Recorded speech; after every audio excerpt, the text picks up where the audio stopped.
जमिनी क्षारमुक्त करण्याचे काम उत्कृष्ट. तहसीलदार अनिल कुमार हेळकर. कवठे गुलंद येथील 250 एकरावर मुख्य पाईपलाईन टाकण्याचा शुभारंभ. जमिनी क्षारफळ बनल्यामुळे शेतकऱ्यांची आजची परिस्थिती बिकट बनली आहे. क्षारफळ जमिनीमुळे उत्पादनात घट झाली आहे, त्यामुळे कसदार जमिनीचे महत्त्व शेतकऱ्यांनी समजून घ्यावे. उद्यान पंडित गणपतराव पाटील यांच्या माध्यमातून जमिनी क्षारमुक्त करण्याचे काम अतिशय उत्कृष्ट पद्धतीने सुरू आहे. गणपतराव पाटील यांनी क्षारफळ मुक्तीचा हा पॅटर्न तालुक्यात राबवावा आणि शेतकऱ्यांनीही या कार्याला सहकार्य करावे असे आवाहन तहसीलदार अनिल कुमार हेळकर यांनी केले.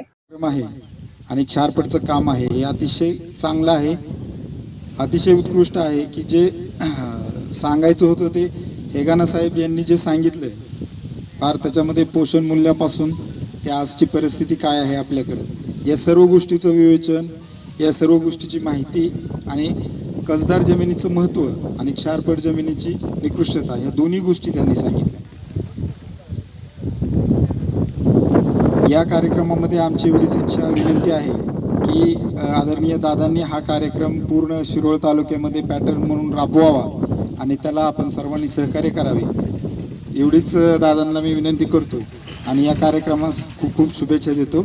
कवठे गुलंद येथील 250 एकरावर मुख्य पाईपलाईन टाकण्याचा शुभारंभ तहसीलदार अनिल कुमार हेळकर, श्री दत्तचे चेअरमन गणपतराव पाटील व मान्यवरांच्या हस्ते श्रीफळ वाढवून करण्यात आले. शेतकरी सहकारी क्षारफळ जमीन सुधारणा सहकारी संस्था मर्यादित जाधवमळा कवठे गुलंदच्या वतीने आयोजित कार्यक्रमात ते बोलत होते. श्री दत्त साखर कारखान्याचे चेअरमन गणपतराव पाटील म्हणाले, 40 ते 50 वर्षापासून ज्या जमिनी क्षारफळ होत्या अशा जमिनीमध्ये क्षारफळ मुक्तीचे काम झाल्याने शेतकऱ्यांना आर्थिक फायदा झालाय. आज अत्यंत विचाराने आणि सर्व शेतकऱ्यांनी एकत्रित येऊन संयुक्तिक पद्धतीने शेती करण्याची गरज आहे. प्रारंभी स्वर्गीय डॉक्टर सारे पाटील यांच्या प्रतिमेचे पूजन करण्यात आले. मान्यवरांचा सत्कार करण्यात आला. यावेळी संचालक विश्वनाथ माने, भैयासाहेब पाटील, कार्यकारी संचालक MV पाटील, सचिव अशोक शिंदे, मंडल अधिकारी अमित कुमार पडळकर, माती परीक्षक AS पाटील, विजयकुमार गाताडे, सुभाष शहापुरे, बापूसाहेब चौगुले, प्रकाश जाधव, कॉन्ट्रॅक्टर सुदर्शन तकडे, सुहास मडिवाळ, नासर पठाण, गजानन चौगुले, टिल्लू देसाई, अश्विनी पाटील, मुस्ताक पटेल, शमशुद्दीन पटेल, मल्लाप्पा ऐनापुरे, शिवमूर्ती देशिंगे, अशोक पाटील, रावसाहेब पाटील, अशोक कदम, ऋषिराज शिंदे, अमोल महाडिक, निरंजन जाधव, अनिल कुमे, मनोज केटकाळे, बाबगोंडा पाटील, बाळासो पाटील, रघुनाथ कुमे, सुरेश अंबी, रावसो गडगले, बंबू पाटील, मारुती गावडे, राजू पाटील, राजू मोरे, कुमार भेंडवडे, मोहन राजमाणे, सुधीर पाटील, संघप्पा केटकाळे यास विविध संस्थांचे पदाधिकारी, शेतकरी उपस्थित होते. या कार्यक्रमानंतर तहसीलदार अनिल कुमार केळकर यांनी शेडियाळ येथील महिलांनी सुरू केलेल्या देशी वान बीज बँकेस भेट देऊन महिलांच्या उपक्रमाचे कौतुक केले आणि शुभेच्छा दिल्या. बीज बँकेच्या सर्व मान्यवरांचा सत्कार करून बीज बँकेबद्दल विस्तृत माहिती दिली. नवा महाराष्ट्र न्यूजसाठी शिरोळहून चंद्रकांत भाट. अत्यंत विचारानं शेती करण्याची गरज आहे, संयुक्तिकपणे विचार करण्याची गरज आहे.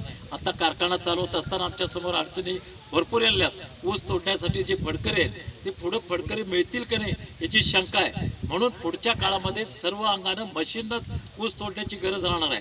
म्हणून शेतकऱ्यांनी विचार करून आपला भाग एकाच वेळा कशी लागवड करता येईल, अर्धा एकरवाला देखील एकत्र येऊन कशी लागवड करता येईल हे सर्वांचं प्लॅनिंग करून जाण्याची दृष्टी ठेवायला लागणार आहे. आम्ही कारखान्याच्या माध्यमातून काही दिवसानंतर हे प्रबोधन करण्याची दृष्टी आम्ही शेतकऱ्यांच्या समोर ठेवणार आहे. कारण आता इथून पुढं माणसं मिळणं मुश्किलच होणार आहे. सगळ्या अंगानं तुम्हाला मशीननं तोडणी करायला लागणार आहे, भरणी मशीननं करायला लागणार आहे, लागण देखील मशीननं करायला लागणार आहे. म्हणून तुम्हाला सगळ्या अंगानं विचार करून पुढची दृष्टी ठेवून आपली जमीन शाबूत ठेवून उत्पादन कसं वाढवता येईल ही बघण्याची दृष्टी ठेवायला पाहिजे.